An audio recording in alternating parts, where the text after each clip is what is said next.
Yo, yo, yo, yo, yo, it's the Good Life Podcast, the kickback. It's your boy, Good Life Russ, and we have a special guest today, and I'm very excited. I think it's going to be a wonderful show. Can you let the people know who you are? Yes, hey y'all, it is Lanetta Shea. What's up? Happy Saturday. It's beautiful out. Yes, it is. I have been waiting for this weather, and it's here. Mm-hmm. No Mm-hmm. more, no complaints my way. Well, we How can you? never know. I feel like we have 4 seasons in 1 week here. So Yeah, yeah. Ohio is special in that way. We've had to endure a lot growing up here and living here. yes, yes. The world don't know. How you feeling? I'm feeling good. It's a beautiful day. I'm alive and here to pursue my purpose another day. So it's great. No I complaint. sure, I sure, I love to hear that. Same here, same here. Things are growing, ideas are flowing. You think I'm excited about life right now. I can say that for sure. So we got some background. Can you tell people a little about yourself, who you are, where you from, what do you do for a living?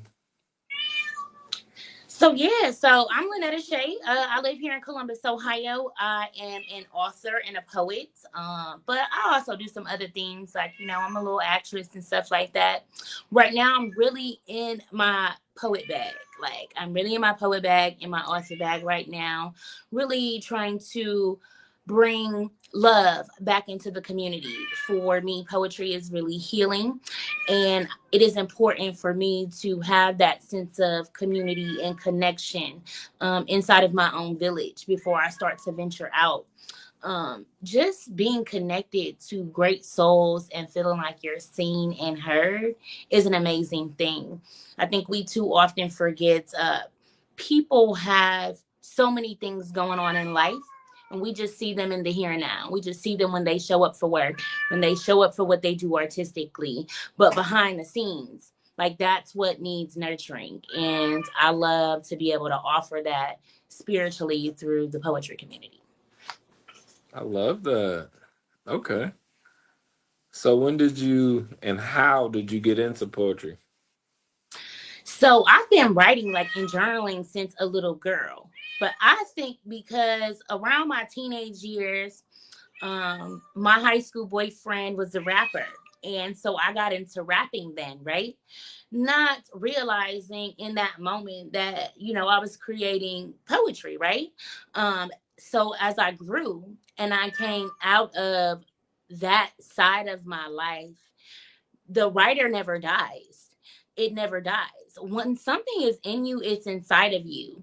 And it will eat at you and it will scratch at you until you release it and let it go. And if you don't, like, it could really harm you, because you're harboring something inside of you that you need to release. So for me, not only is it therapeutic for me, but it is empowering for others.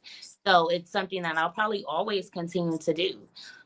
Sharing your art with others, you never realize like what a difference it makes and how healing it is for other people. People need to know like they're not the only one, that somebody else has a similar situation or gone through something similar. So Hmm. That's real. I love that. And I agree. I think art in general is a great way to connect and it's a great way to break down barriers that's preventing us from doing other things. I think these gifts become gifts that we give and that we share with others. And it's common for all of us, definitely me. Like, I didn't always see it as a gift, I didn't always see these things as outlets. Some of them were, sometimes they were coping mechanisms. hmm You know what I mean? I totally agree. So Yeah, that just recently, and evolution. Go ahead. I think we just have a lag. What was you saying? No, I totally agree with that. I think I just recently had a situation to where your gifts make room for you. And if you're really in tune with your gifts, you start to pay attention to what they do inside of you. I recently had a situation where I was triggered, right? And I was like, dang, like I need to go back and do some work right there, right? But that work that I was doing right there also produced some really great arts, right? And Hmm. sometimes when we share with others, or when we minister to others, or when we write these things down, right? We're really speaking to ourselves. And it was crazy to me for me to just be like, I'll be out here spitting all these gems. And in the past week, all the gems I was spitting to others was for me too. And it took that one triggering moment for everything to come full circle. But I think it's also an art and a science to being able to recognize the signs and the omens and taking heed to them and really applying them. So you won't have to continue to repeat the same cycles. That's real. So I love how you put that and how you see it. Cause then those are attunements that you can have the rest of your life. That's nothing someone can take for you or devalue. Like you know the power that you have. And I feel like the more you use it, it becomes a responsibility to use that power. It becomes a purpose more than it is for gain. And that's one of the biggest lessons I had to learn. Like everything doesn't have a payout. Everything you're not going to physically see how this is changing things. You just have to know. Yeah, it manifests into your life in an incredible way. It's like, especially when you're in that transition of evolution, right? It's Hmm. like, I'm right here when you've been asking and you've been working and you've been praying, and right when it's right there, those are when those tests comes that says, hey, are you really ready for the next level, right? And Hmm. that's when you have to really go deep and say, okay, I've seen this before. I always like to use this analogy. I'll be like, I saw this movie before, and I am not trying to watch a rerun, because I've been there. I've done that. I've seen it. I don't want to see it again. But it is that thing like being in a relationship, right? And it's toxic, but you have to get to that point to like where you're tired and you're done. But it's the same thing when we're dealing with our own flaws and our own vices that we need to address with ourselves. Sometimes Hmm. we have masks on with ourselves, like you can't hide from you. I literally just wrote a poem 2 days ago, and there's a line in there where I say, you can't hide your eyes from your eyes. That mirror is Hmm. so cold, it tells no lies. Because we often try to hide from ourselves and justify, like, because this, like, no, because you need to deal with that. And I think that's very beautiful when you can look that in the eye and be like, you know what? I'm going to handle this. And because you choose to handle it, that next level is like amazing, because now you're on that frequency to receive and to Hmm. walk further into your journey. Hmm. That's a fact. So you've experienced that. And I like to call that transcendence.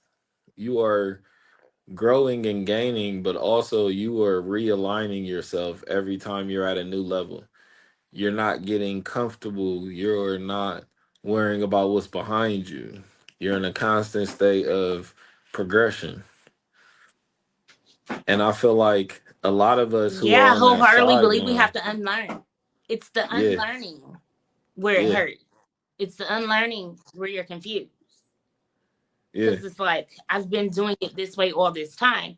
But when you're really wanting change, it's like, well, this always gets me a dead end. I always have to pivot. It never works out. Right. So it's like, this is where I need to change. And when we realize that change requires us to unlearn some hmm, things, that's where it gets heavy. We're too complacent in our own ways. Again, I remember like, when we first had that sit down, I hate that saying that our parents used to say, do as I say and not as I do. Right. And I hmm, think we subconsciously tell ourselves that. Like, just do what you've always done. Don't worry about change. But it's the change that's gonna make the real difference. yeah. I agree with that wholeheartedly. I agree with that. And I also see another side where we have to do the work is change comes over time. We have to have times where we're patient. We have to have times where we sit down. We have to have times where we're not a part of the group. We're not a part of the herd. Like we are on our own time. Because a lot of those things are being done and undone while we're Is creating it new my things. service? Is it what service? You know what I mean? Like we're trying to heal certain wounds and we're opening up new wounds. So it's kind of like it's we can't be in a rush. We can't be in a rush to be fixed or we can't be in a rush to be ahead. I think Okay, things are there going you to go happen. then. I think things are going to happen when they naturally are meant to I happen. don't see rest. Do you? No, I don't see you. You said you can't? Let me see. Hi, Kat. Can you hear me?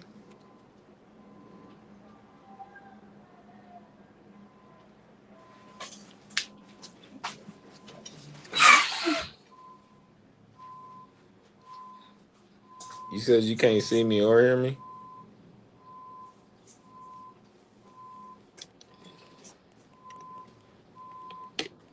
All right, hold on. Let me see. Okay, Is it back? I'm back. I can see you. I can't see Twine. I see his Um, name. I think his camera's just off. Can you hear me? Yes. Okay. Someone said, "Oh, Vernay Taylor." She said, "Hey, girl."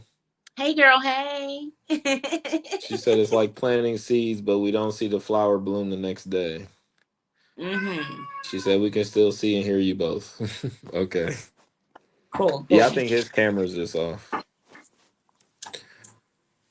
But I Yeah, feel it is. like, It is like that. yeah, I feel like there's a point too where we have to learn like how to invest our energy into the right spaces. Not just the discernment to know what's right for us, but how much energy we actually have towards this. It's a conversation I like to have when I start groups, like with new Mhm. people. It's like let's you know what I mean? Like let's first assess like how much energy and space and capacity do we even have to pour into the group, and then like what is the group function? Like what is the group Right. supposed to do? You know what I Yeah. mean? Because when I was first starting to write, I would just join a lot of writers groups, but they were all in different aspects of what they were doing. Some working on comics, some working on kids' books, some working on novels, some reviewing books. They're not even writing. You get what I'm saying? So I'm Mm-hmm. like, Yeah. okay, I have to look deeper. I can't just look for writing. I gotta first assess what am I trying to get out of writing? What do I want to be in the world of writing? And then start there. So how's the Yeah. process All about with writing been for you, writing a book? it's about being intentional. How do I want people to see me? What messages am I trying to get across? So, like in my first novel that's been out since 2022, which will be featured at the Hey, Downtown Columbus Library this May as a new local author. So, I'm excited about that. So, go check it out. Literally, go check it out for free. You don't even have to buy it, just go check it out. I say, But um, in that novel, it is a story told backwards. And it is a lot of the shadow side, but a lot of the learning. And again, reiterating the unlearning.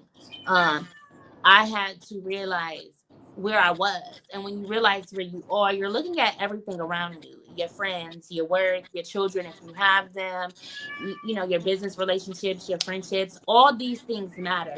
If you go to church, whatever, groups you're involved in, all these things make up who you are, right? And it's like, what substance and what value do they hold in your life, right? So you have to figure out what's needed and what's not, what you keep and what you let go, what's benefiting you, what was for the time, for the season, right? And I no longer need this. And what shall I keep? Like those are very valuable things. So in that particular novel, I give real life scenarios where men and women can see themselves. It's a memoir, right? So you see this man and he's treating this woman this way, whether it be good or bad, and vice versa. This woman treating the man or her friends, or being human. And that's what mhm. it's about. It's about acknowledging that we are human. And I think a lot of times, especially in writing, we go to books for knowledge. We go to books to feel like we can resonate with something. How can this help me in my life, right? What value? What am I going to get out of reading it? You know, even when Mm-hmm. we read fictional things, it's like it's a thrill, but you find something in that thrill that might hit home for you, right? And now you're like, ooh, I can navigate this way. I like how saucy that was, or I love their thought process in that. So it's all about what type of value it's adding. What are you, how are you depicting what you're reading? You know, what do you want it to do for you? And I think acknowledging where you are is very Mm-hmm. important. Not where you want to go, where Mm-hmm. you are. Like, who am I right now? Like, I know the goal. We can have our vision boards and you know, write our whys down and all of that, but until we say I am here right now in the present, you're never going to be able to get to where you're going. Yeah. And there's gonna come a lot of accepting with who you are and where you're trying to go. And maybe this might not be feasible for who you are today. You know what I mean? And sometimes we have to reevaluate the plan. We can't just say, well, this is my oldest plan, so I gotta stick with it. I gotta stick by it. We gotta accept, like, I'm not this person anymore who I was in the beginning. So you can't just change your clothes. You dig? You need bigger shoes. Like, nah, you need bigger dreams. You need bigger plans. Mm-hmm. And that's where we can become hesitant as people, especially as people who are trying to heal, because those bigger plans, bigger dreams are fearful. Those are scary. It's gonna make you feel small again. And sometimes we need Mm-hmm. that. People don't know what it's We like do. being big your whole life. Which is That why I'm comes with a enjoying being lot. on this side, right? Yeah. Because people always like view me as, you know, this boss lady or whatever. I've had my own radio show or I host my own events, and I've always been like this one woman show. Like, I, shake hands with a lot of people, but I like have always been somebody who does my own thing.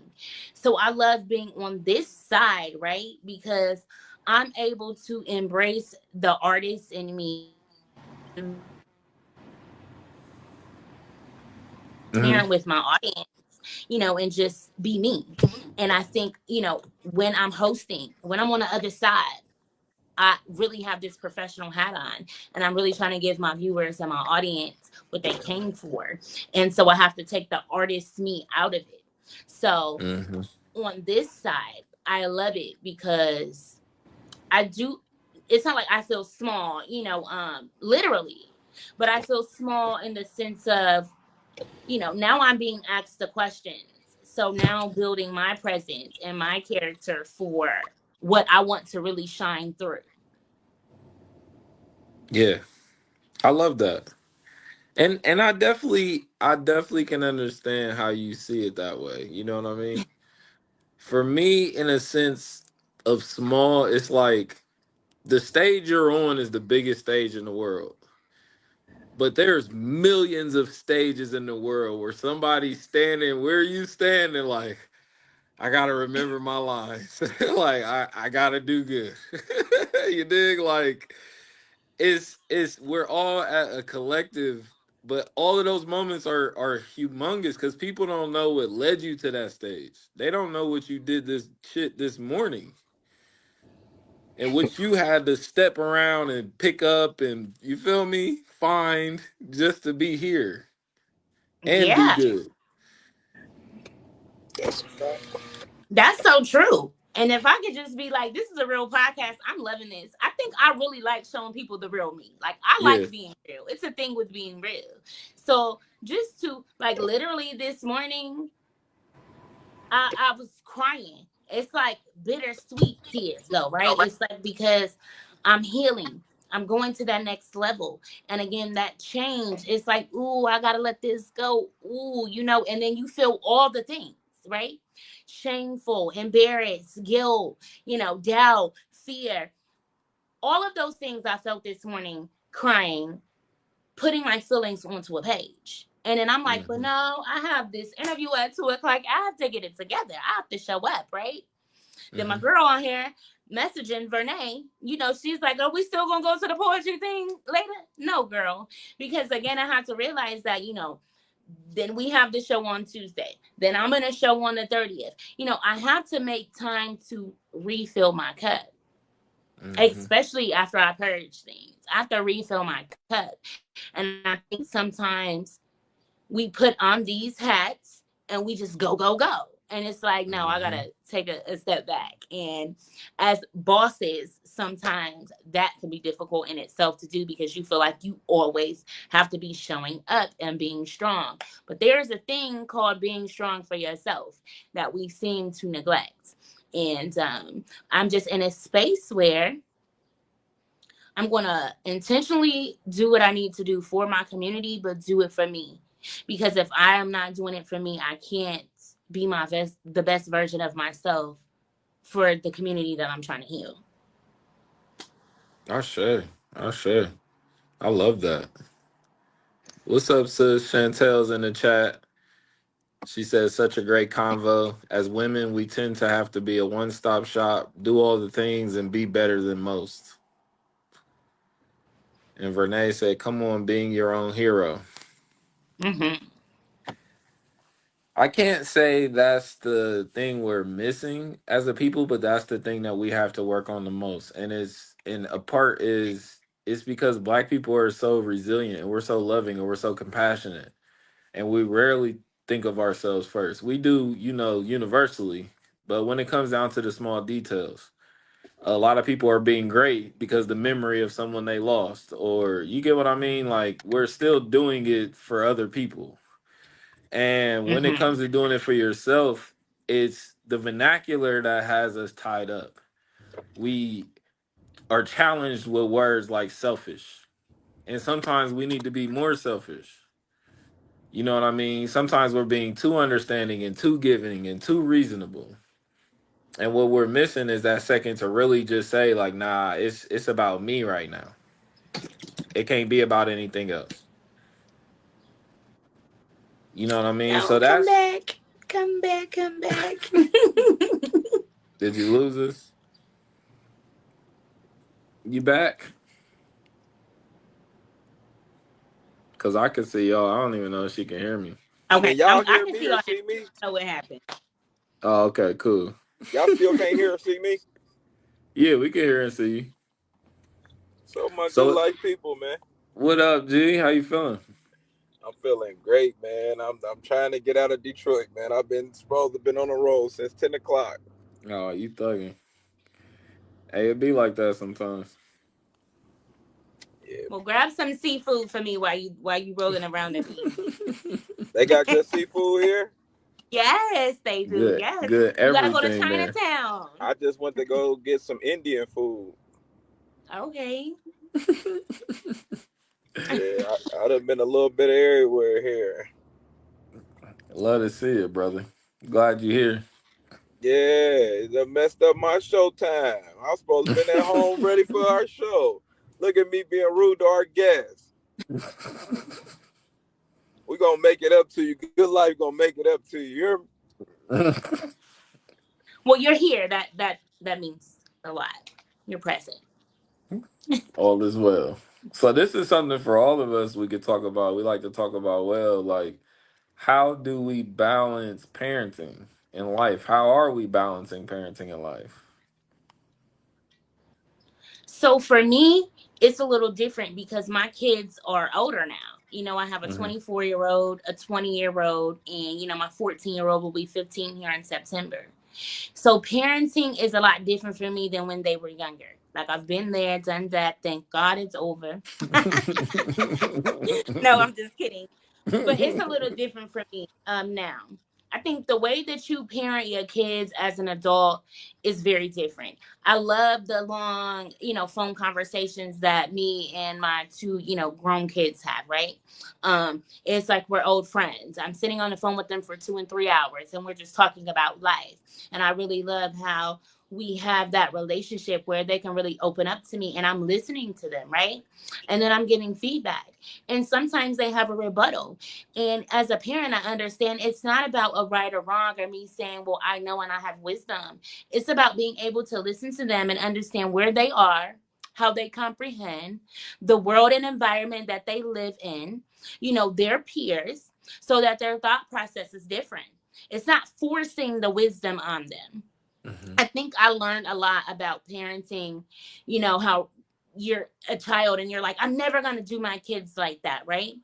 And so as somebody who was in and out of foster care, it is very important to me to listen to them. I learned from my children, as well as they learned from me. And I think my biggest thing as a mother, and even all that I'm doing right now, my, my biggest form of joy is when I post something on Instagram and my kids like it. Is when my kids are constantly watching my stories and they like it. Those are the only likes that I care about. I don't really care Hmm. who's seen it.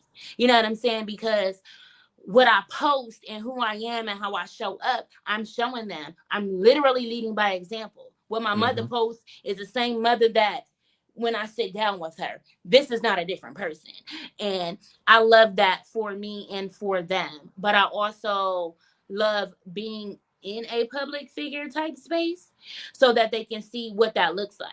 It's also like not only am I training them up in the way that they should go, but I am embodying somebody that they can look up to. And that is very important to me. I love that. That's powerful. So you got to see both sides because it is a process. Even though we have good intentions, even though we want it to work out as best, we still have to work at it. It's still not just going to come to us. And the rewards is the fulfillment. Like Renee was saying, like being able to plant that seed and later see that flower, see it blossom, and know, like, okay, this still needs me to take care of it. Like, you still need me in certain aspects. It's different than before. Hmm. You know what I mean? But also, this is a two-way street. You've done for me more than you realize. You've given Yeah, me we, new purpose. we grow from our kids. Yeah. We grow from them. They teach us stuff. They keep us hip, if that's even a word. Probably if my kids was watching that, would be like, "Mom, nobody says hip anymore." But like, they keep us on our toes. I'll be like, "What is that? What do you do?" You know what I'm saying? And I'm only, let me not tell my age, but nonetheless, I'm still in we don't need to.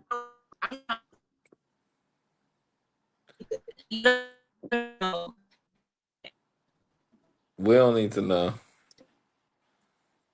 You can keep that one to you. I know, no, y'all need to know. So what would you say Oh, now? service. What is so wrong with this? What would you say now is some of your inspirations?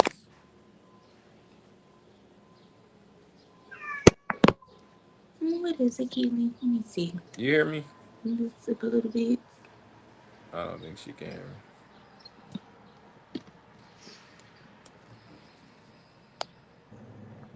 me. She don't got no signal. Yeah. You can hear me, right? Yeah. Oh, okay. Yeah, I think it cut her. Okay, there we go. You can hear me? Yeah, I can hear you. Okay. I was saying, what would you say is some of your inspirations? So my inspirations, my biggest inspirations have to come from the things that I read and the things that I listen to, like music, also like podcasts and great, motivational speakers. Those are my biggest influences, especially right now, especially being a creative, right? When Hmm. I am creating, I don't really like to look at my peers' work. Not that I don't love my peers' work and that I don't want to support them. It's just Hmm. that when I am in creative mode, I have to derive my inspiration from certain places. So literally like music and books and, again, motivational speaking, podcasts of greats, people that I look up to or people who I like, you know, what they're speaking about, even on the spiritual sense. Like, I love Priscilla Shire, or, Sarah Jake Roberts, Jim Rowan, and, Myron Golden. These people, they're talking about, they're mixing finance with spirituality, with being a woman and empowering and all these things. And those things speak to me because they speak to the path that I'm on. Hmm. I'm the same way. Like I like to surround myself with what I'm trying to learn. So like my inspirations change depending on what I'm trying to accomplish and like where I am. Like, am I in Spain? Am I in Ohio? You know what I mean? Because like that's going to change too. The catalyst I feel like I could tap into, and it helps me stay open to new things. I'm not getting a comfort zone, or I'm not looking for nuggets and fries. Like I'm like, okay, I can go to this new restaurant because whatever they got, like that's what we gonna try. Mhm. Mhm. And I feel like all of that is art. I feel like all of that is our artistic journey. I like to see the world as art, as creating art, as seeing art, as losing art. You know what I mean? As buying art. Like I think every aspect we can experience art through the world. Yeah, So everything it's is art to me. So yeah. like, looking out the window, I'm like, oh my God, it's sky, right? And then if you go even deeper, like let's take that to a meditative state. If I just want to peer at something, right, Hmm. and go into a meditation, how many thoughts are going to come to my mind? I think people take for granted the power of their thoughts, the mental stability that they have, especially as artists. There's so much creativity packed in there. You only have to take a moment to just sit in silence, and listen and hear like what comes to mind. Like, don't try to control the thoughts, just let them flow to you. For me, that is the most beautiful form of artistry. It's very natural, it just comes. Hmm. And then that's the thing. It can't be recreated. Like no one can steal your notebook because you're creating it as you go. Yeah, like literally, it's like that. It's as you go. I got a prompt. I was supposed to do a prompt. I asked someone for a prompt for my kink show. Okay. And so the prompt was Ocean Falls. Now, initially, this was going to be some erotic type of poetry, right? But when that trigger hit me and I went back and I said Ocean Falls, I literally wrote that poem in like 35 minutes Mm, because it was real. It was in me. I felt the emotion. It wasn't something that I had to go back and recall. It was like, no, I am present right now. I'm pouring this out right now. And I think that's sometimes when we create the most beautiful things. yeah, those unexpected times. I think that Yeah. process is what makes you a good artist. You didn't get in your way. You didn't say, no, we're writing it this way. You're like, okay, this is what's flowing. This is what it is. Because it's Yeah. very Like, easy to edit while you're writing for a writer and try to change something while you're coming up with the idea. Sometimes you just got to get the whole idea out. yeah, just get it out. Let it out. Hmm. Because there may Let be it parts flow. of that you can use for other things. It's not always going to be intended for what you intended it for, but it's in there. It's a gift. And if you stuff it back in, it may never come out. Right. And that's the thing. Another poem I was writing the other day, and there's a line in there where I say, I am invoking the masterpiece who creates masterpieces. And meaning, like, when I sit and I let the emotions pour out and not try to control what I'm putting on the paper, oh, that is me being who I am, the masterpiece, so that the masterpieces come out on the page, right? There's Hmm. no control. I think we try to do that too when we are hiring, people and delegating tasks, right? It's that thing. And it's like, I want it like this. But 9 times out of 10, when you let somebody who is already artistic have creative control over the task that you want them to do, it turns out way more beautiful because Mm-hmm. it is the synergy. It's I have a vision, right? And now, but you don't have all the pieces. That's why you hired somebody else. So Mm-hmm. now let me hear them out too.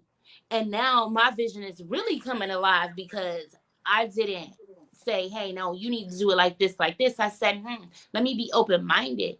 And now this is becoming way bigger than you because it's always bigger than us anyway. Mm. That is the real. I love how you connected that. It's what makes it hard for people in a certain spiritual alignment. And The frozen. is it back or is it frozen? I I I can hear you, but you look froze. Okay, now Oh, you moving. Now you moving. okay. Okay, good. So I think that's the connection of people who are in a spiritual alignment and people who aren't trying to work together. Because people who are in a spiritual alignment wants the project to work. They're not worried about their credit. And sometimes I feel like people who aren't in that alignment are looking for their credit. They're looking for money. They're looking for turnover. So soon as they don't get their credit, soon as now they hired you to do a job and you do it too well, that threatens them. You know what I mean? To me, it's good job. This is why I hired you. Thanks. I'll call you again when something else comes up. You know what I mean? Like this is how Yeah. things were planned to go. I wanted you to do the best you could do. Cause I'm not in competition with you. I realize and I've accepted I need you to play your part for my part to work. So my responsibility now is to behave that way, is to treat you that way, is to remind you that and not treat you like something else. Even though this is what I'm telling you, it is. You know what I mean? Because I've seen that the same happens with me all the time. And it's like I don't do projects if I don't have full creative control. Like, especially when you're trying to hire me to do something, like, yeah, I'm gonna do it how I do. That's what you're paying for. You Yeah. dig? You gotta vet what you want. I vet if I'm gonna do a ticketed show, I wanna vet my artists. I wanna vet my poets. Like what am I doing? What am I putting out here, right? But I want them to vet me too. Um, Hmm. you know what I'm saying? Like, can I work with this person, their personality? Have I shook hands with this person? Have I taken the time to have a one-on-one conversation with them? I loved when I went to the Street Light Guild the other day and just the energy that was in the room, right? And how the women, Ajane Dawkins and Cynthia Moa, which I love them, very great female poets here in the city doing amazing things. I was so excited to go and see them, but it was more exciting that they remembered meeting me, right? And so I think that speaks volumes when you show up in the room and they're like, hey, I remember you. They know exactly where they remember me from very specifically, right? So that means that I'm doing my job and making the impression that I'm supposed to make. People don't remember you if you're irrelevant. People don't remember you if they don't see you as an asset, if they don't see you as valuable. People don't remember you if you didn't have anything great to say, something to remember. And that's a part of leaving your mark, and I think when we choose to not work together and think like I'm the boss or I want to do it this way or I want to be the best person and you miss your blessings. It's not about being the best. It's there's enough for everybody to go around. And Hmm. sometimes it's not even your time. You got Hmm. connected with the people so you can learn, so you can grow, so you can figure it out, not because it was your right now. And I think Hmm. sometimes people miss that. They're so trying to get to the mark. And it's like, enjoy the journey. The journey is the most beautiful part. Hmm. That's real. And everything that comes with the journey is the journey. That adversity is the journey. It's what helped us get to this point. It's what helped us grow. And it was our choice whether we rose to the occasion or we tried to find somewhere to hide. And I don't think hiding's the worst thing you can do, but I believe once you start to run and hide, that's what you will do moving forward. That's now your instinct. So you're kind of trapping yourself in a box. And I don't believe there's a box I can fit in. I think that's how it works when you're constantly recreating yourself. There was nothing that's made that can contain you because you're learning, you're evolving, you're adapting. And a lot of times, people I run to on that path, they've experienced a lot of life. They've had a lot happen. They've had to process a lot. They've had to let go of a lot. They've had to accept a lot of hard truths. But they still found it to wake up one day like, you know what? I'm about to put some love in the world. I'm not about to let this stuff make me bitter because it I, can. it can. I totally agree with that. And, you know, I think I've never even said this to myself out loud, but I think there is something very unique and special about my personal journey, and for me to share it is because when you come from a place where you don't feel love, you didn't feel love, right? But you're still able to give love, right? But and that's not reciprocated. It could hurt you, it could turn you bitter, it could make you so harsh. And I think that as much as I questioned why these relationships failed, or what's wrong with me, or all these things that male or female we all have felt and feel and go through, especially when you experience failed romantic relationships, right? And you see somebody else move on, Yes. it's always like, well, what about me? Or what did I didn't have and what did I didn't do? It's like, no. It's who are you going to become? It's when you talk about alignment, it is who is really for you. And you have to be able to take the growth. I had to learn, like, okay, every person that I have to cut ties with doesn't mean we have to hate each other.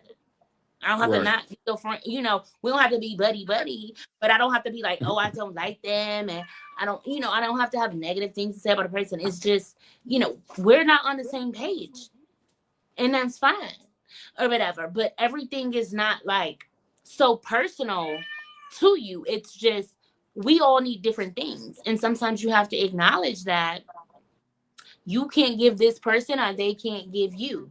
You know, but whatever was there, whatever was the reason that y'all was supposed to cross paths, take Hmm. that and be okay with it.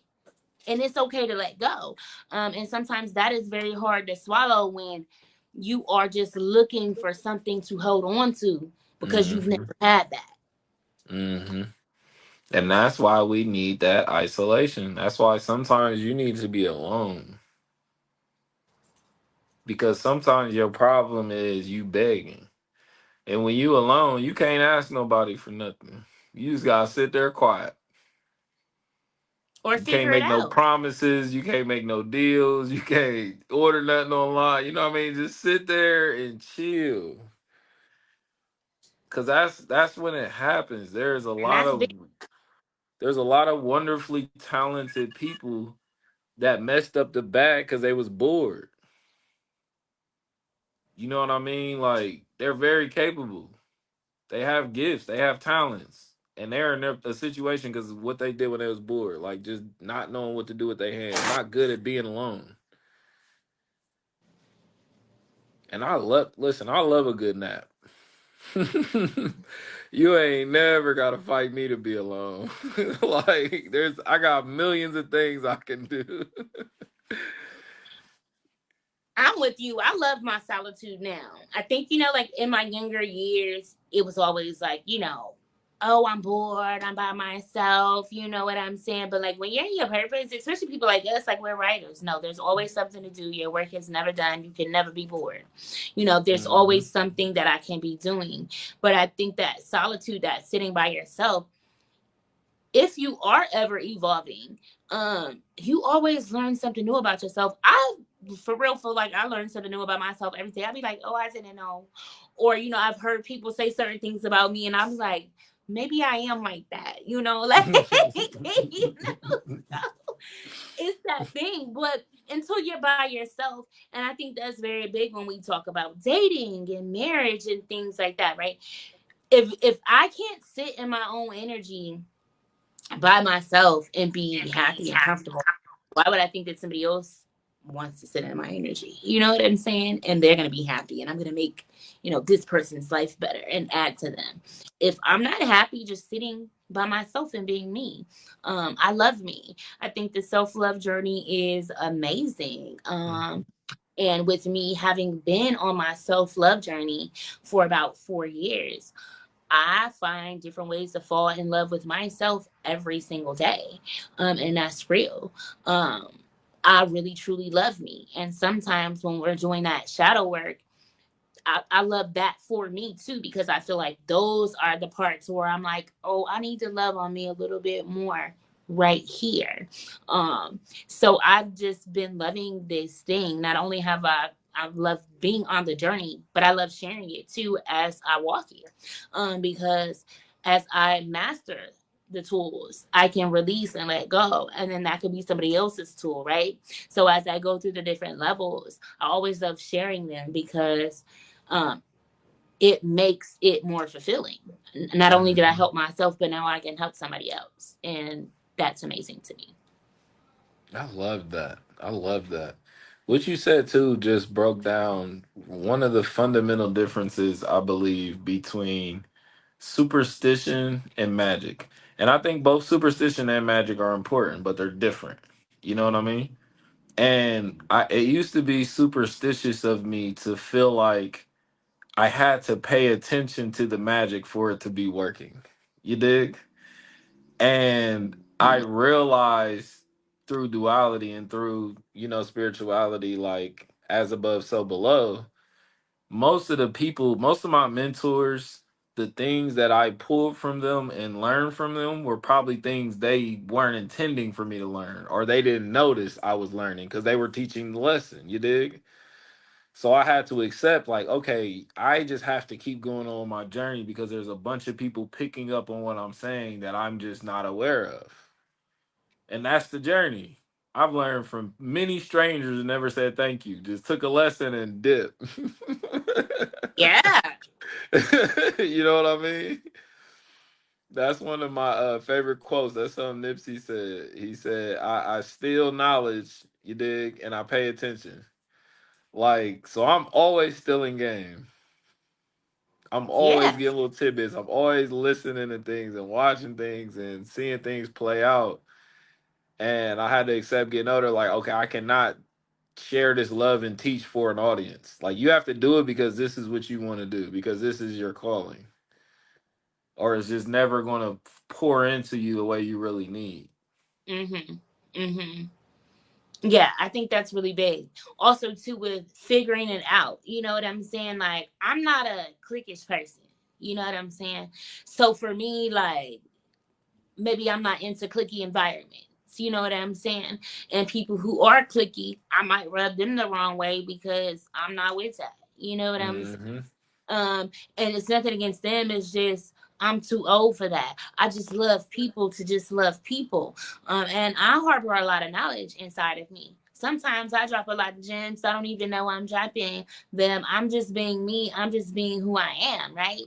And people come back to me sometimes and sometimes they don't, but I'm doing that too. When I'm intentional about the places that I'm showing up in, the events that I go to, I'm going there because I'm looking for something, I'm seeking for something. I Yep. definitely just didn't come to your show or to this event because I thought it was cool and the clique was going to be there, so I wanted to hang out. No, what did I come here for? I need to nourish my soul. I need to get some inspiration so that I can pour into my creative side. And I think when you get to a certain point of where you truly know where you're going in life, it's only the how then. So Hmm. all the little stuff in the between, it's like no, because that's not beneficial for me. This is gonna be a waste of my time.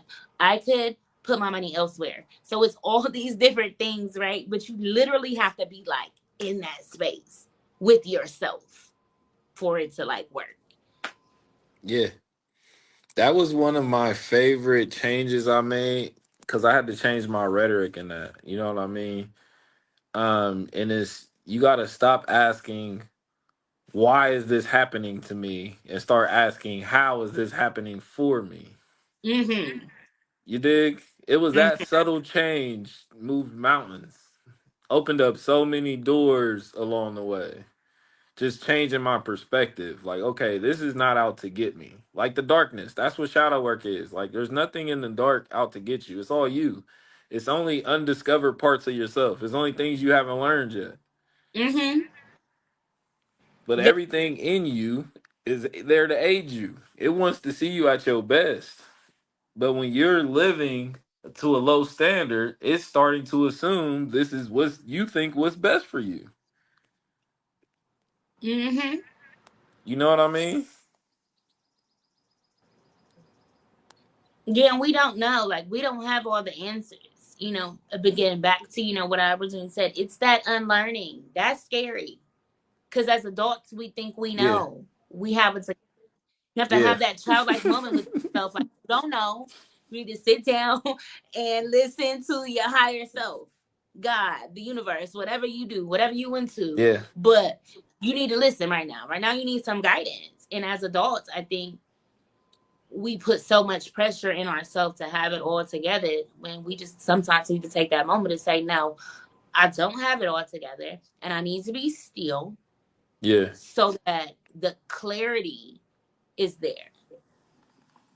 Yeah. And I don't think a lot of people know it's okay not to know. It's okay to be sad. It's okay to be lost. It's okay to want to give up.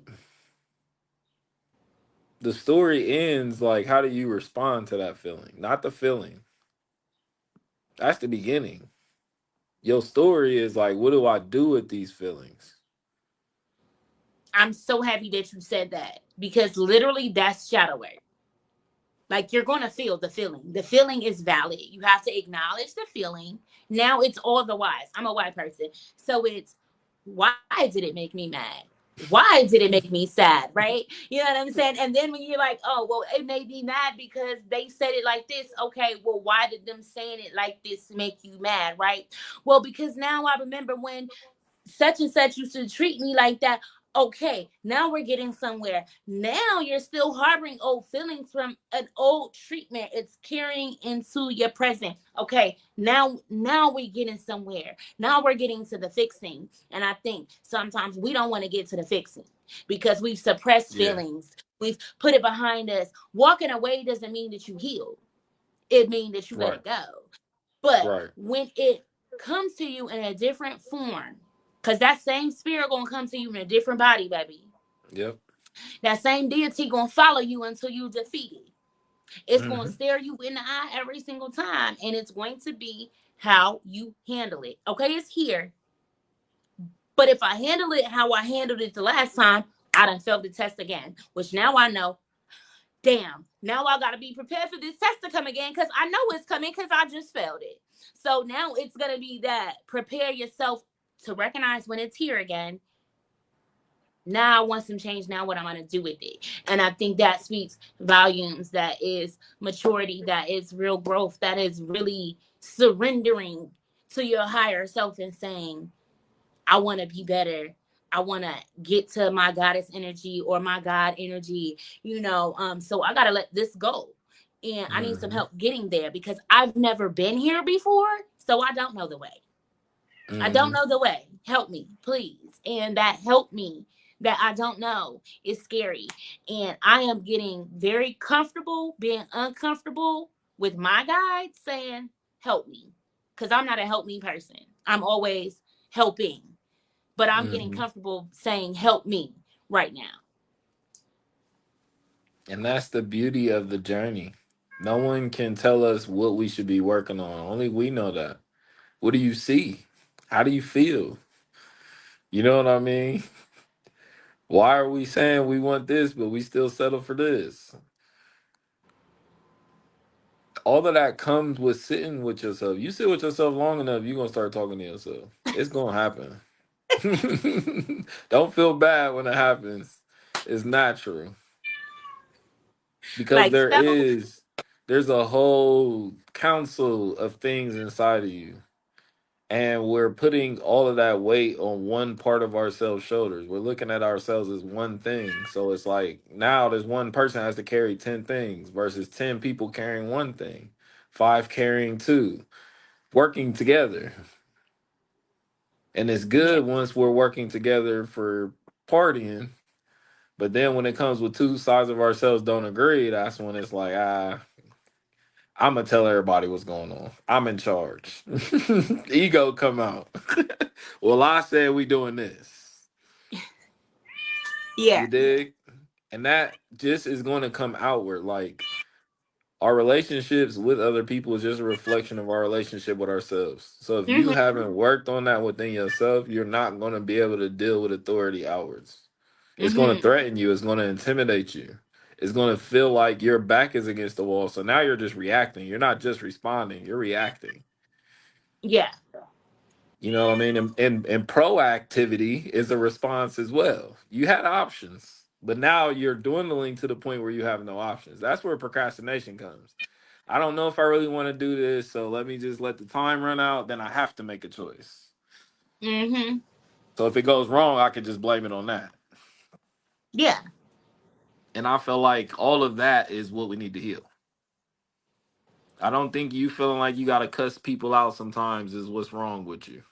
I don't think the fact that you show up to parties late is what's wrong with you. The fact that you only got 100 followers, I don't think that's your problem. Mm-mm. It's those conversations we have with ourselves when we make a mistake. I had to come a long way for that to the point I couldn't be around people kicking themselves too bad when they made a mistake. Because I used to be like that. And I had to hear myself one day, and I'm like, this sounds crazy. I don't believe any of these. Like, I'm talking out of anger. And then the healing was like, I gotta, when I feel like that, find something good to say. Say three good things. And And you do it understand, so much, it becomes natural. yeah, and understanding that the tongue has life. You're speaking life into that, right?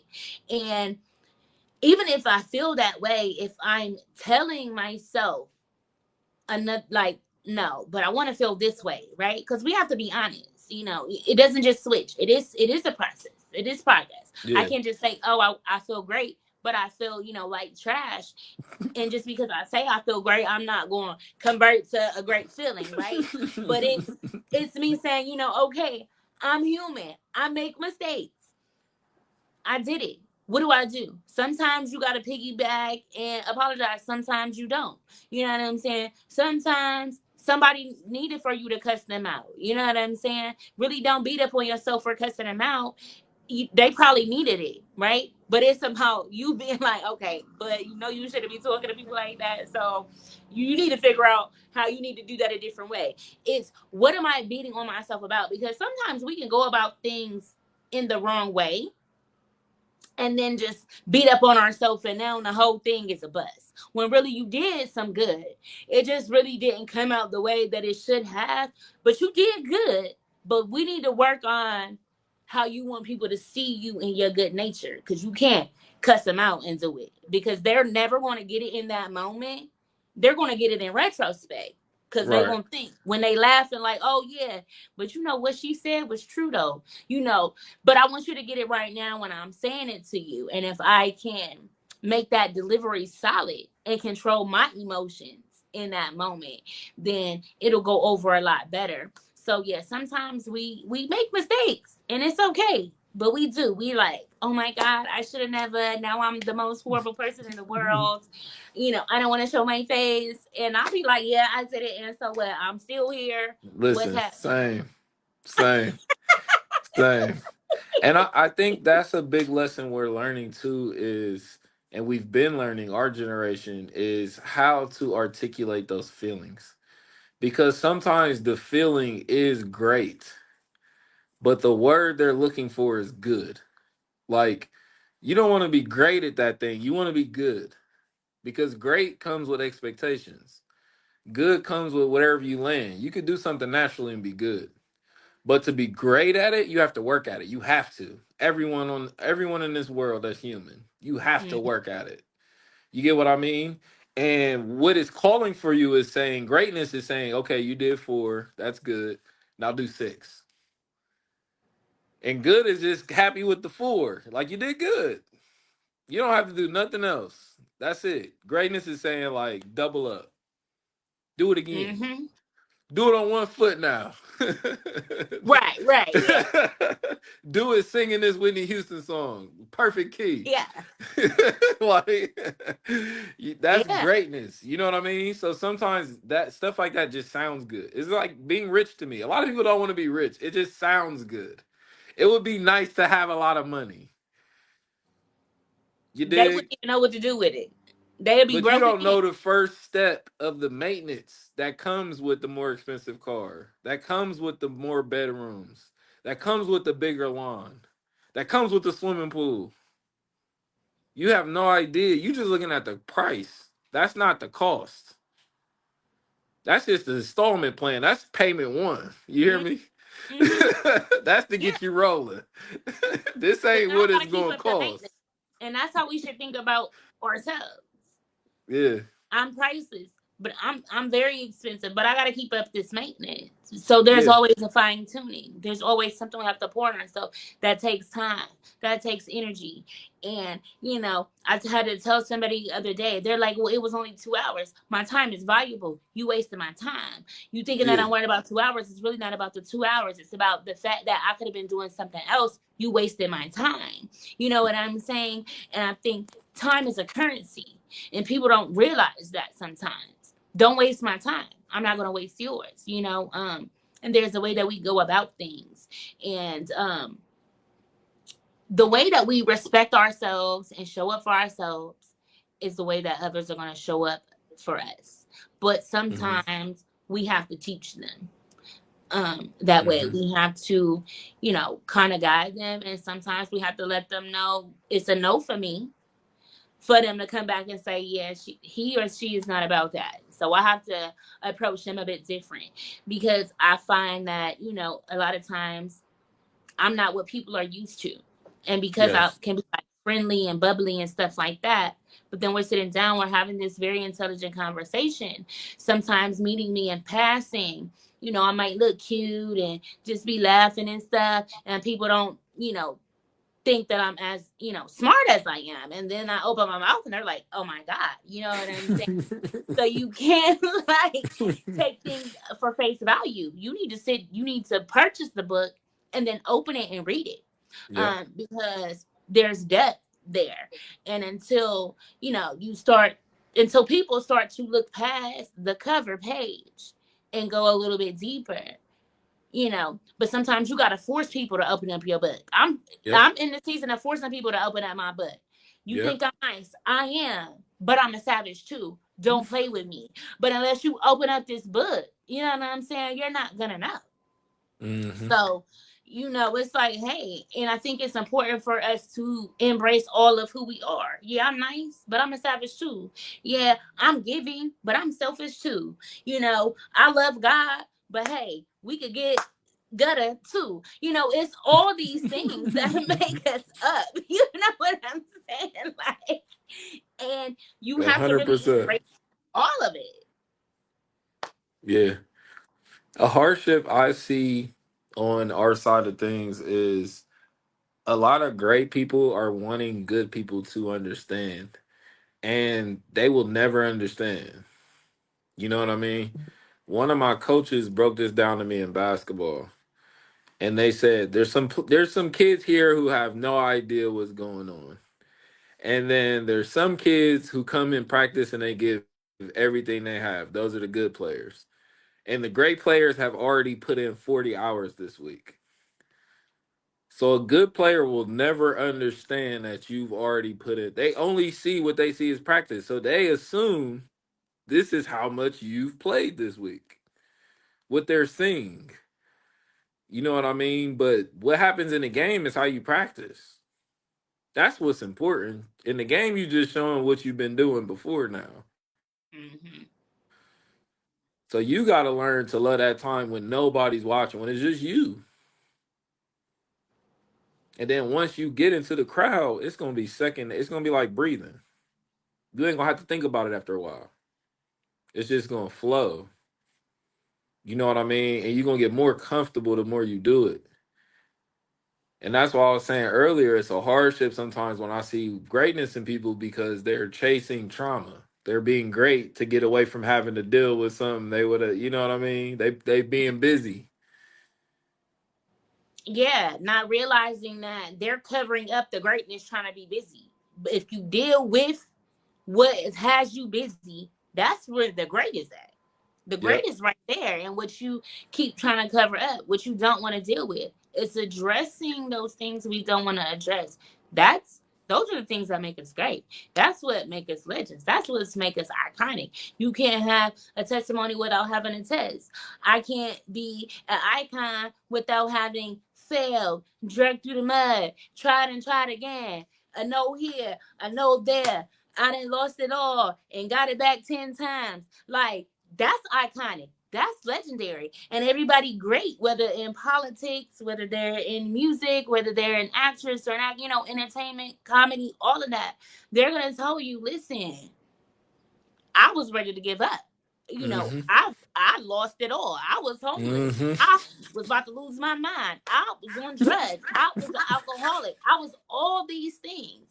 And I think that is a thing too. We get caught up in get so caught up in trying to be perfect or in try to portray these, you know, put on these images like, oh, I'm a stand up woman, or I'm a stand up man, I'm this and that, I'm so this and I'm so that. And it's like, but you are striving to be iconic and legendary, and these people are flawed. We know their Yeah. stories. Yeah. So if you're going to be one of the greats, you have to embrace your story and you have to be okay with that. The embarrassment going to come, but really, are you really embarrassed? Because yours is just on display because you made it to greatness, but they still in the closet with their drama that's worse than yours. Like, really, you know what I'm saying? So it's just like all these things, and I think embracing our pains, our struggles, the imperfectness, like Mm-hmm. that is what makes great. That's what makes legends. But if we hide it and try to act like I got it all together, eh, then you just no, you're a prototype. You're a systematic, prototype of what they want us to look like. Yeah. You're robotic. Yeah. I can They could put anybody in your shoes. Baby, I know your next move. And that's what I Yeah. like about me. I'm embracing to love that when I'm a woman who wants to be married, but I'm also I am embracing that mystery in me. No, I Mm-hmm. think I've come across too many men where they're like, I can't figure you out. And my question is always, well, why are you trying to Why figure you me trying to out? Why are figure you just me not out? sitting in a moment with me trying to get to know me? Because Right. I realize that there are some men who like they want to get your patterns down. They want to get how you act down so they can feel like they can read you. They're gonna know what you're gonna do. They know how you're gonna react. And I'm just not one of them. So they be like, no, because I thought she was gonna be mad. She don't even care. I thought she wasn't gonna be mad. She's totally ticked off. So it's like, no. She said you got to be quicker than that. When we talk about those things like relationships, I think it's the same thing with business partnerships as well. It's like, if you and I are going to collaborate as poets or authors, right? Or I've been in film, or you want to write film, or anything along those lines, right? But I Hmm. have to embrace who you are as a person and all the pieces that make you up. You Hmm. know what I'm saying? Not just you want to write this script, okay, but why? And where was the inspiration? And you know, tell me the story. You that's and when you talk about films and movies, that's important. That's a part of the process. That's a part of you breaking down because I need to know besides you in a project where your inspo came from. Hmm. That background matters and vice versa, because now Hmm. we get to play off of each other's ideas. Oh, you know what, that was dope that you said da da da, because now we could do this part like this. It could go, but all those things matter. And sometimes we go into these rooms and we're just like, this is what I do, this is who I am, this is what I bring to the table, and now we're just gonna base you off of that, like. Yeah. And then they're gonna hire the person that connected with them. Probably forgot their lines a couple times. They're like, we can work on that. We're gonna take this one. Yeah, But and I this, learned that early on, fresh out of when I first got my associate's degree in hmm multimedia broadcasting and television. My cousin is the CEO of Radio One Cleveland and Columbus, but I never asked for any handouts. I wanted an interview at Urban One, and I called him and I said, "What advice can you give me before I go on this interview?" And he said to me, "You need to know who you're being interviewed by. You need to do your research on that person, and you need to do the research on the company that it is you want to hire you." He said those two things are going to be the things, because this interview, they not about to ask you about what you did, how long you've been doing. It's going to be a conversation. So that connection matters. You know, if I vet, if I do my research on who's interviewing me, then I can say something that, sparks our curiosity, like, oh, you know that about me? Because that's flattering. You know what I'm saying? Like, now we have a real conversation. Now we can connect. Now it's like we just old friends talking. And that's who I want to work with. I don't want to work with Sally, who she came in here and she does this and she does that. And she needs me to tell her XYZ and one, two, three. And she's going to be like, it's done. No, I need the person who's going to be like, I know you said this, but I was looking at this and blah, blah, blah. And now we can make real things happen. I'm an that's 100. outside of the percent box thinker. So, yeah. I love that because that is the artistry. Once you realize you're really good at something and you do it in your pond and you're like, this is great, it's going to be a whole culture shock when you get into the ocean. Everyone here does it great. Everyone here has had connections, has, you know what I mean? Went to Africa and didn't build the school. And it's like, you can't just rely on that no more. Now, what's going to separate you is what you're prepared to do. How many hours you got to get to this a week? I love places that ask stuff like that. How long you plan on being here? How many hours do you have a week to give to this? What are you looking for from us? Hmm. You know what I mean? Like now I feel like we're in a negotiation versus I'm just signing everything away. Yeah. And I don't know what I'm getting out of this other than exploitation. Cause I Yeah. don't And mind I showing always up tell to people, do a favor. Just let me know it's a favor. okay, okay, that's it. Be honest. Let me decide which ones I do. Yes. Yes. Do I have the key for this today or not? Yeah, yeah. And I may need one of these myself. You talking about, hey, help me with this GoFundMe. Shit, I'm setting mine up. I can't even. I got this idea for Broadway. I need some fun. So I gotta Right. Right. I got ideas too. Yeah, that's what I love. I just did a walk down the street in a German village with Diverses Poetry, if you're not familiar with them. Um but there is in that poem, and I made a reference. I said, we remember greats who had dreams, but I dreamed too. And I think that is, we pay homage to these people who has paved way for us, but there's also that remembrance in bringing your own dreams to life. What are you doing for you? And sometimes you can't work with everybody, sometimes you can't collaborate with everybody, sometimes you can't share it with everybody. You guys think, like minds, we're thinking the same. And so Mhm, it's like, you know sometimes unintentionally and sometimes intentionally, you can take something and run with it, right?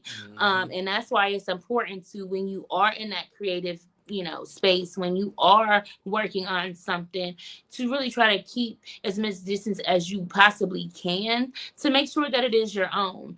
I would never mhm, want to be in a situation where somebody thought I stole something from them, or I piggybacked off their idea, or whatever. It is important for me as an artist to feel unique, to feel authentic in what it is that I'm doing, what it is that I'm creating. I want to be recognized for my work. There are some ladies who love my poetry, and one of my biggest heartwarming moments is, they commented on one of my posts and was like, "Oh, I knew this was you from your voice, but also from your word, from the words. Like they know my poetry from my words, the way that I metaphorically put things together. That's dope. That's how I want people to say. Like that's what you want people to. I knew it was your voice and the way it was put together. I was like, that's gotta be her. Like that's how you want people to see you. Unique, authentic. It's you. It's like you got a product on the shelf, right? Everything has a different label. I want my label to fit only me and no one else. Hmm. That is very important to me. Yeah, that's everything. That's the brand. And we've seen now today's age how powerful brand is. Companies don't even have to make good products no more when they got a strong brand. Cause they know people gonna shop either way. And that's what makes me lead the other way with integrity. Like even if you don't know my brand, you gonna know the products is A1. Like we put work into this, we put research into this, we care about y'all. It's gonna show through this. It's a bonus if you know and love the brand too. You know what I mean? And I don't want to be in that picture. I don't want to. I want people to see the brand like that because that's going to outlive me in this life. So the spirit of what I'm trying to do can live on. You dig?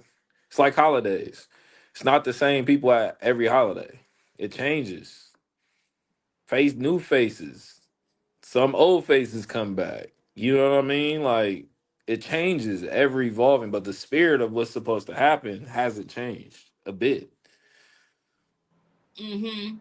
And I want to be missed. I want my spirit to be one that lingers. Yeah. If I'm in places where I have frequent, when I'm not around, I want to have made such an impact that when they walk in there like, where is she? Oh my gosh, she's not here this time. I miss her. Like I Hmm. want to leave that for people. Why? Because I want them to feel like she brings such good energy. She has good perspective and a good insight and just a good vibe, right? And that's I feel that way about certain people. I want people to feel the same way about me, and they're in different careers. Some of my friends are musicians. Some of my friends are actresses. Some of my friends work at fast food restaurants. Some of my friends is in the streets. You know what I'm saying? It just is what it is.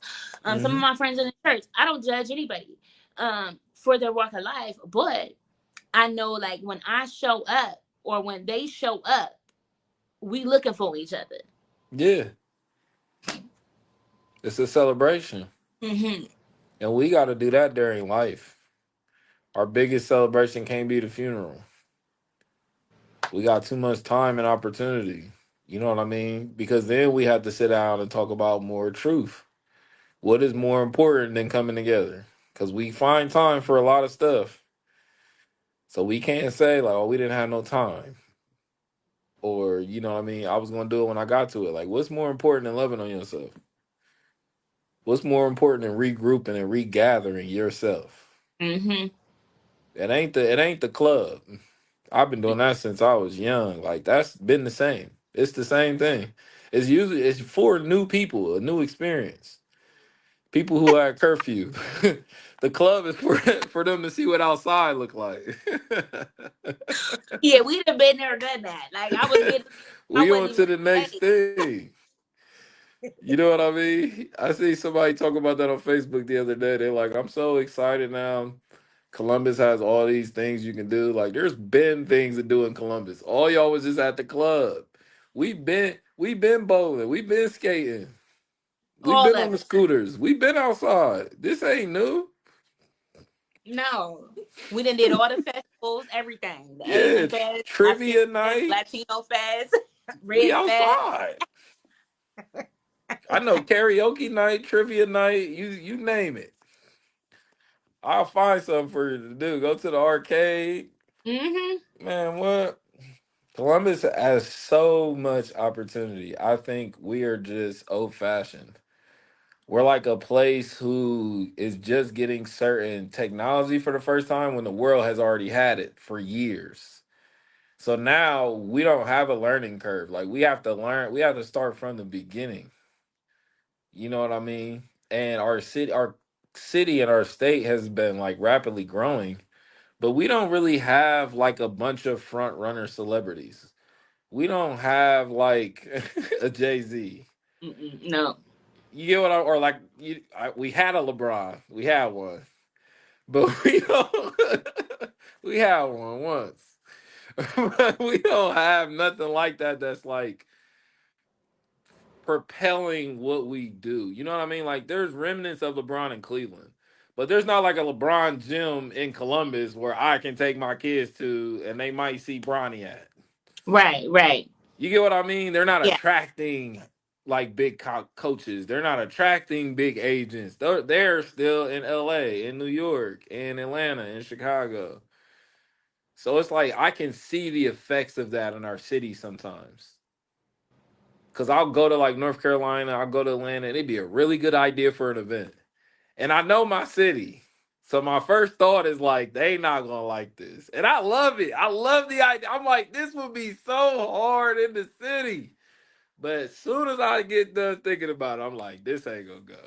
They gonna be in there fighting. They gonna be I arguing. know. I'm Like, like, ah, and why is it that? Why is it that the fun stuff that we really want to do?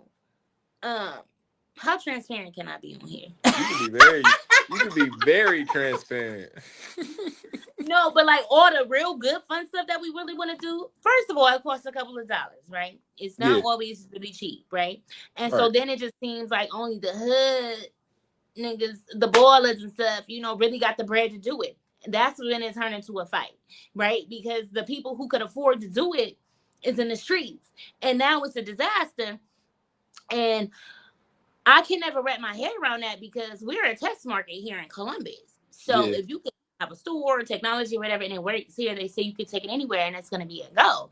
So I get very confused by the restriction that we have, but I also have to be cognitive that we are a red state and we are the capital city. So with us yeah, being the capital city, I think politically, the government, all that, like we have to be a certain way because we are the capital city. You know what yeah, I'm saying? yeah, But we're fun here. Like I used to live in Cleveland for 5 years when I was growing up. And what I loved about it, which I don't know, it's a 24-hour city. They used to call it the baby New York back when I was yeah, growing up. You know, yeah, we live in a capital city. Why our buses don't run 24 hours? You know what I'm saying? What's up with that? And as much as I have traveled, Columbus is beautiful.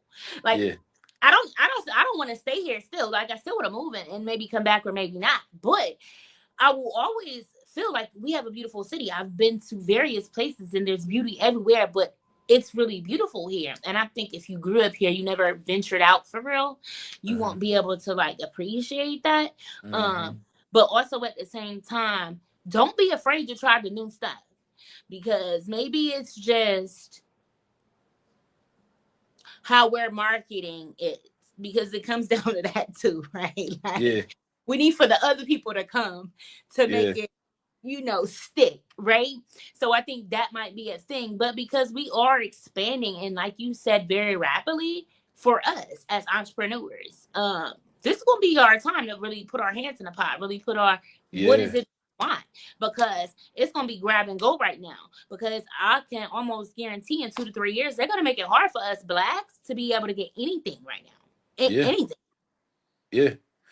And that's the separation. Another one that we're having. That's what the major cities have. They have people in your field who want to invest, who have the means to invest. We have investors here, but they're probably not in your field. They invest in real estate, they invest in hospitals, they invest in malls and fast food. We don't have entertainment investors here. We don't have big entertainers here who could foot the capital on their own. If another company's just like, oh no, they too small, we're not gonna go. They could be like, all right, I'm just gonna foot they have too. Like, let's run it. You feel what I'm saying? So then people aren't very hopeful that a miracle's gonna come. Or you even look at restaurants like Esco, like the ones Two Chain bought here, like that didn't last. They shut that one down. Hmm. That's my point. And they see that stuff. But if you that same spot has already been in Atlanta doing numbers. But that's because, I feel like we don't do businesses right. I've been to Esco before, Yeah, but let's be real. It was like they had real raggedy customer service. yeah, Girls coming in here, and I'm not a clubber. I'm not a go out person. right? So I'm out. I'm eating I'm trying to be in the daytime. Girl in here, she don't got her hair done. She looking on ratchet. They don't have this. They don't have that, but it's on the menu. Um, just y'all talking. She on the phone. So sometimes we just don't run our businesses professionally, right? And then you're not keeping up with the inventory. Now, as someone who has done catering and things like that before. As a serial entrepreneur, I used my first business was an online cupcake business. I realized that when you have fresh ingredients and stuff like that, you if you're not, making that money, if that revenue is not coming in, then you are wasting, right? So now you're putting money on out that you have to throw away. These are fresh produce. This is a fresh product. We're talking about food here. So that can be a thing. But if you have the means to be able to scale and to be able to, get your inventory properly and not have to, outsource, or you don't have to have this big contract with somebody, right now when you're just starting, it could work. But sometimes we give too much here and then we don't have enough here to even make that work, or we don't have enough here, to even make this keep moving. Like Right. maybe I have everything that I need, but now I'm over serviced. Um, it's booming, but I don't have enough employees. Or maybe I don't have enough employees, or maybe I have enough employees, but they're rude and they're not professional. They're running the customers away. So now I'm throwing away inventory. I'm losing money. So like, there's a fine line with these black establishments. We have to figure it out. You can't just open something and put some people in there and be like, I'm out. I got a business. No, this is your baby. You better nurture it and hold it and take care of Yeah. it and feed it and change it and do all the things. I have to discipline you. You need a timeout right now. Like all these things go in business, and we miss Yeah. that. I feel, and I agree. I agree 100%. You know what I mean? I wholeheartedly. And the aspect I'm coming from it is like that's kind of my point. Like it's an etiquette thing. Like because for a person working in that industry, more times than not, if you working at Esco in Atlanta, you can go into that job saying, "I've worked at a restaurant better than this with better etiquette, where they was on us and we had to fold and do this at a certain amount of times, and then they can go there." In Columbus, Ohio, 9 times out of 10, this is the best restaurant that you've worked in that sense. That's how they're looking at it. Like, oh, I'm working at Two Chain spot downtown. You know what I mean? Like, so then it comes with a certain etiquette of the city you're in of how you behave. Like people don't behave out of town how they behave at home. They're comfortable at home. You have this certain comfort. But when you're in a position where it's like someone can come in here and take your spot, you gotta be on your P's and Q's. When this is the ceiling, most people get comfortable at that point. Mm-hmm. That's my point, and I agree. You can't just put something here and expect it to work. You don't understand the city. You don't understand how the city works because you're going to have to employ people from the city. Your workers are going to have to be made up of locals. Your higher ups can be flown in, Mm-hmm. but in the restaurant industry, your turnaround gonna be so crazy. You're gonna have to hire locals, and you're gonna need people who not moving here, people who already live here, who you could just come in and be like, "All right, this ain't working out." But I ain't flying you in for a couple months to be like, "Yeah." Yeah, that's a big investment. I'd invested to and I have to invest. McDonald's is hiring, but we good. We good. Yeah. You know what I mean? So So it's like that's the thing with Columbus. Like we need I think we're building it and we have a lot of people coming outside doing events. We have a lot of us going other places doing events. We have a lot of us who already done things other places. I think it's just gonna take time, or we may just be one of those middle tier cities, like which is needed. You look at every top comedian, they started somewhere. You look at every top actor, they started somewhere. Anything, they started somewhere. And mm-hmm. that place is just as important in their journey as every other venue they did. Because without Mm-hmm. this venue, they may have never started. We may have never had, you feel me, Bernie Mac. And in the beginning, when I wanted to own a venue, I was like, that's it for me. Like, I want to have a venue where I'm helping people start their careers off. Like, I want pictures on the wall when you come back. Like, I started here. I remember the pizza here on Wednesdays. You dig? Like, that's important to me because now I know it's about your journey, it ain't about your money. I don't Yeah, just need to tell people I know you. Like, I gave you a chance where how many other people turned you away? yeah, You and was too that's how I black for feel. this club. You know what I mean? And that's how I feel about finger snaps and poetry chats. It's about community. You know what I'm saying? It's about fun. It's about releasing our hurts and our pains, being seen, being heard, but then also having a good time. Let's create memories. You know, when we're playing that game at the end, that's a memory. I want you to have fun. I want you to remember when you never freestyle poetry before, when you did it and it was fun and you sound stupid and everybody laughed, but it was just a good time, right? Or, you know, when we was outside and you got blasted with the water balloon, or when we was over here and then you got a pie in your face or you got dunked in the tank.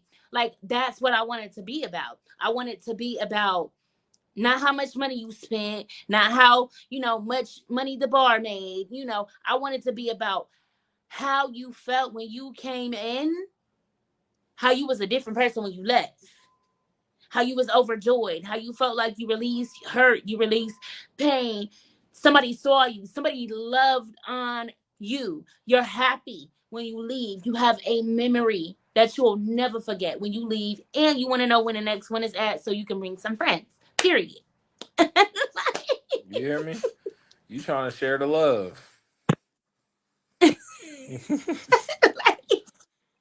And that's So always yeah, the so it's seed. like, That's always the seed. That leads to more experiences.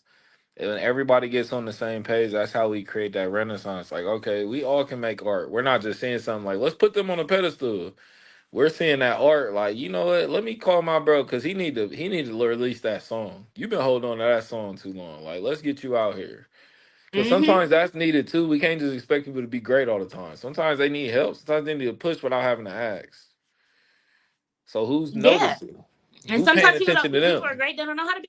It's just like healing. Yeah, that's a hundred You want to heal. percent. You don't know how to heal. Mm-hmm. So we got to And do that our could due be, diligence. and that could be very discouraging. That's why sometimes I like to be around people. Sometimes I'm like, I need to be around some love tonight. I need to be around some people having a good time. I need to be around people Mm-hmm. complimenting each other. I need to be around people laughing and playing. You know what I mean? Like my Yeah. spirit be needing that. Yeah, you can't be always the one in the room feeding people. Like, you need somebody to pour back into you. Or Yep. sometimes you need to chill, like you said. We're all here together. We're all embracing each other. Like, we just chill tonight. You know, Mm-hmm. that's important to just be. Sometimes we gotta just be. Mm-hmm. I love that. So tell the people what you got coming up, and then we're gonna have you leave them with some words of wisdom. Cool.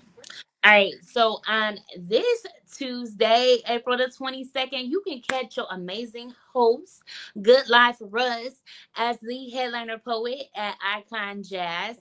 I also will be featuring Vernay Taylor and Deandra Wright as well. I have some surprise musical guests, refreshments on me, so thank me in advance, okay? But dope venues, so you guys come out. I really have an amazing show lined up for you, so I hope you enjoy it. I will also be at 83 Gallery on April the 30th, so come and check me out.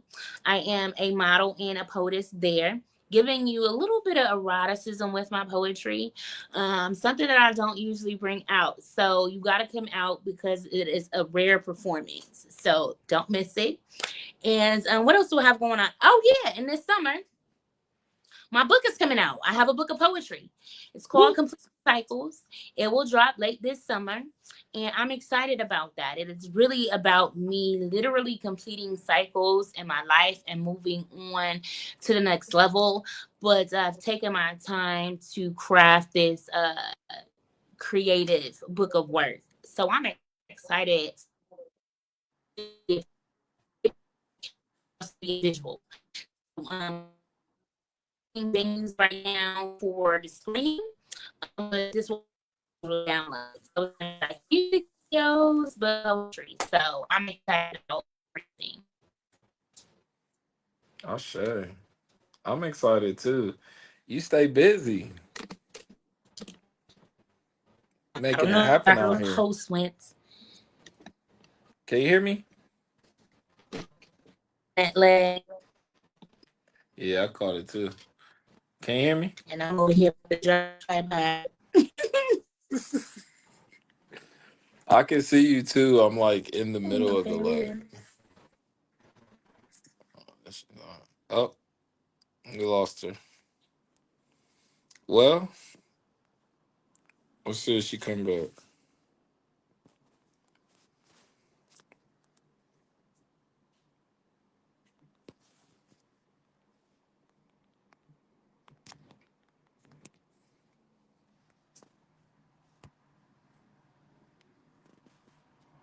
All right, y'all. I think that's it. Appreciate y'all for watching. We having some technical difficulties, but it was a great show. Tap in. See y'all soon.